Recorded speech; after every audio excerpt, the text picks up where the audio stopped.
নমস্কাৰ মই আগতেও কৈছোঁ যে আমাৰ UPPL দলে আজি এটা শক্তিশালী দল ৰূপে BTC নিৰ্বাচনত অৱতীৰ্ণ হৈছে গতিকে আমি আজিৰ দিনত ২৭ৰ পৰা ৩০টা সিটত জিকিবলৈ গৈ আছে অকলে চৰকাৰ গঠন কৰিবলৈ সক্ষম হ'ম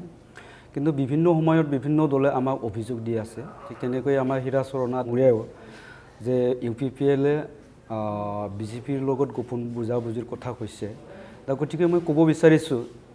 এতিয়া UPPL দলে যেহেতু এই BTC নিৰ্বাচনত সবচেয়ে শক্তিশালী দল ৰূপে মানে নিৰ্বাচনত অৱতীৰ্ণ হৈছে এইকাৰণে আজিৰ দিনত UPPL দলক সবে লক্ষ্য কৰি লৈছে এইটো ডাঙৰ কথা নহয় যে নহওক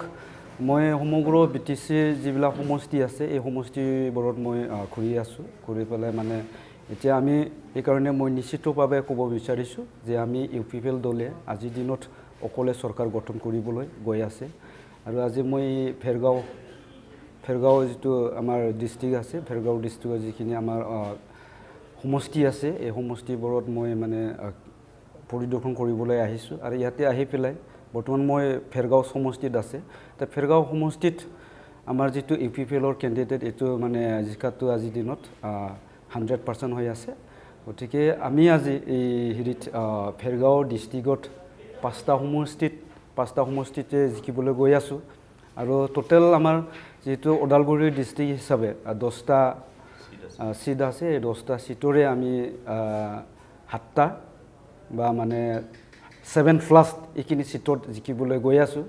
গতিকে আমাৰ যেটো বাক্সা ডিস্ট্ৰিক্ট এই বাক্সা ডিস্ট্ৰিক্টত আমাৰ 11টা সমষ্টি আছে আজিৰ দিনত মই ক'ব গ'লে মানে BPF দলে কোনটো সিটত জিকিব আমি হেতু আজিৰ দিনৰ মানে দেখাই পোৱা নাই ঠিক তেনেকৈ মানে চিৰাং ডিস্ট্ৰিক্টৰ যেটো 7টা সমষ্টি আছে এই 7টা সমষ্টিত যোৱা 2015 চনত BPF দল হিচাপে মানে এটাই জিকিছিলে তাৰ পিছত তাতে মানে ওবৰ এটা জিকিছিলে কিন্তু আজিৰ দিনত আমি চিৰাং ডিস্ট্ৰিক্টৰ 7টা সমষ্টিতে জিকিবলৈ গৈ আছোঁ ঠিক তেনেকৈ এটো কোকৰাঝাৰ ডিস্ট্ৰিক্টৰ যেটো 12টা সমষ্টি আছে এই 12টা সমষ্টিৰে আমি আজি মানে 6টা সমষ্টিতে জিকিবলৈ গৈ আছোঁ গতিকে মই সমূহ ৰাইজক মই ধন্যবাদ জনাম যেহেতু আপোনালোকে আজিৰ দিনত UPPLৰ দলক এইখিনি সাপোৰ্ট কৰিলে আগতে যেতিয়া 2015 চনত UPPL দলে PCDR হিচাপে অৱতীৰ্ণ হৈছিলে নিৰ্বাচনত এই সময়ত আমি দেখিবলৈ পাইছিলোঁ যে অকল বড়ো জনগোষ্ঠীৰ মানুহে PCDR দলক ভোট দিছিলে কিন্তু আজি BTC বাখীয়ে যেহেতু পৰিৱৰ্তন বিচাৰিছে যদি এতিয়া BTCত পৰিৱৰ্তন কাৰ দ্বাৰা হ'ব এটো আজিৰ দিনত ৰাইজে চিন্তা কৰিছে নিশ্চিতভাৱে এই BTCত কোনোদিনেও বিজেপিয়ে চৰকাৰ গঠন কৰিব নোৱাৰে বিজেপিৰ লগত কোনো মানে পৰিৱৰ্তনৰ কথা নাহে ঠিক তেনেকৈ কংগ্ৰেছ আৰু বা GSP একেসকলে কোনোদিনেও চৰকাৰ নাহে কাৰণে আজি BPFৰ বিকল্পটো হ'ল UPPL দল এই হিচাপে আজি BTC থকা বিভিন্ন জাতি জনগোষ্ঠীৰ যিখিনি মানুহ আছে চিন্তা কৰিব পাৰা একেসকলে আজিৰ দিনত UPPL দলত যোগদান কৰি পেলাই UPPL দলৰ হৈ কাম কৰি আছে গতিকে আমি BTCত অহা যেটো নেক্সট আমাৰ যেটো গভৰ্ণমেণ্ট হ'ব BTCত এই গভৰ্ণমেণ্টত আমি BTCয়ে UPPL দলে 100% আমি চৰকাৰ গঠন কৰিবলৈ গৈ আছোঁ তো আজিৰ দিনত BPF দলেও আৰু ঠিক তেনেকৈ হীৰাচৰণীয়াও মানে UPPL দলক বিজেপিৰ লগত গোপন বুজাবুজিৰ কথা কৈ আহিছে কিন্তু আমি সকলোৱে জানে এটা বুজাবুজিটো আমাৰ BPF আৰু বিজেপিৰ লগতহে আছিলে কাৰণ একেসকলে সিটো শেয়াৰ কৰিছে ঠিক তেনেকৈ হীৰাচৰণীয়া ডাঙৰীয়াও যে UPPL আৰু বিজেপিৰ লগত গোপন বুজাবুজিৰ কথা কৈছে এটো মানে মিছা অভিযোগ মই আগতেও কৈছোঁ ক'ব বিচাৰিছোঁ যে বিজেপি আৰু UPPL আমাৰ কোনো ধৰণৰ ৰাজনৈতিক এলায়েন্স আমাৰ হোৱা নাই এতিয়া অতি শেহতীয়াভাৱে এটা কথা ওলাইছে যে দিল্লীত প্ৰমোদ বড়োৰ লগত বিজেপিৰ এটা বুজাবুজি হৈছে এনেকৈ এটা প্ৰপগণ্ডা এটা ওলাইছে আচলতে সেইটো নহয় বিশেষ কিছুমান অফিচিয়েল কাম আগবঢ়াবৰ কাৰণে কিছুমান বিশেষ অফিচাৰক লগ লৈ পেলাই আৰু মিনিষ্টাৰবিলাকক লগ লৈ পেলাই এই অফিচিয়েল কামবিলাক ধৰক মই উদাহৰণ দিব বিচাৰিছোঁ আমাৰ যেটো NDP বিলাকৰ যেটো ৰিহেবিলিটেশ্যন ইয়াৰ কামবিলাক আৰু BTR চুক্তিৰ আধাৰত কিছুমান দফাৰ অফিচিয়েল কামবিলাক আগুৱাবৰ কাৰণে অফিচিয়েল কামৰ কাৰণে তেখেতে বিজেপিৰ শীৰ্ষ নেতৃত্বক লগ লোৱাটো হয় কিন্তু আমাৰ কোনো ধৰণৰ ৰাজনৈতিক তাত বুজাবুজি হোৱা নাই আৰু বিজেপিৰ লগত আমি এলায়েন্স কৰাৰ কোনো যুক্তি নাই কাৰণ BPFৰ লগত তেওঁলোকৰ এলায়েন্স আছে আৰু তেওঁলোকৰ অলৰেডি তেওঁলোকৰ কেবিনেট মিনিষ্টাৰ 3জন আছে MLA আছে তো তাৰ লগত আৰু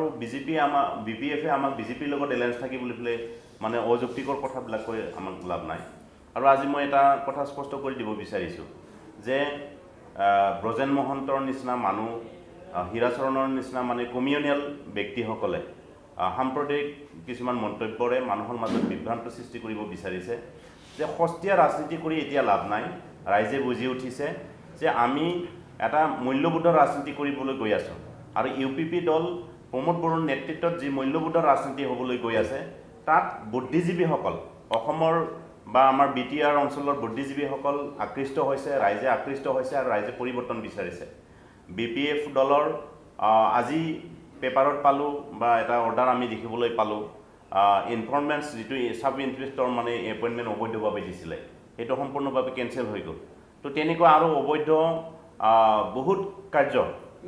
BPF আইনগত ব্যৱস্থা আইনে কেতিয়া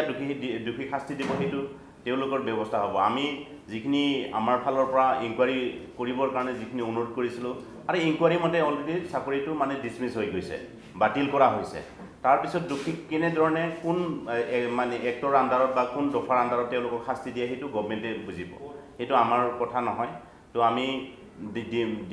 মানে ডিমাণ্ড কৰিম দাবী কৰিম যে দোষীয়েও উপযুক্ত শাস্তি পাব লাগে ইয়াৰ ক্ষেত্ৰত মোৰ বিশেষ ক'বলগীয়া নাই যদিও মই স্পষ্ট কৰি দিব বিচাৰিছোঁ যে এডোখৰ VGR মানে চৰকাৰী মাটিক লৈ পেলাই দুটা দলৰ মাজত ব্যক্তিগতভাৱে কাজিয়া হৈছে আৰু ইয়াত মানে কিছুমান ব্যক্তিয়ে কিছুমান ৰাজনৈতিক নেতাবিলাকে তাক মানে ৰাজনৈতিক মানে ৰহণ সানিব বিচাৰিছে আৰু সেইটো সাম্প্ৰদায়িক এটা ৰহণ সানিব বিচাৰিছে ইয়াৰ কিন্তু আমাৰ BTR অঞ্চলৰ মেক্সিমাম মানুহে বুজি উঠিছে এইটো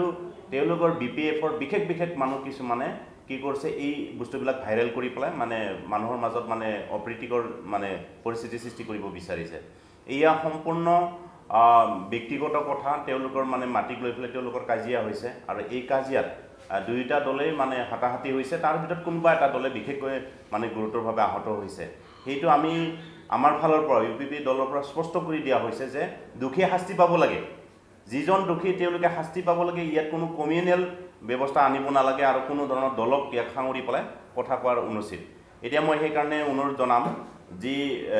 কিছুমান চেনেলত অসমীয়া চেনেলত কিছুমানে মানে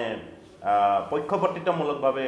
বাতৰি পৰিৱেশন কৰিছে সেইটো অত্যন্ত দুৰ্ভাগ্যজনক আমাৰ জনসাধাৰণৰ কাৰণে তেওঁলোকে সঠিক তথ্যটো সংগ্ৰহ নকৰি পেলাই মানে মানুহৰ মাজত বিভ্ৰান্তি সৃষ্টি কৰিবৰ কাৰণে একপক্ষীয়ভাৱে কিছুমান দলক মানে সহযোগ কৰিবৰ কাৰণে তেওঁলোকে বাতৰি পৰিৱেশন কৰিছে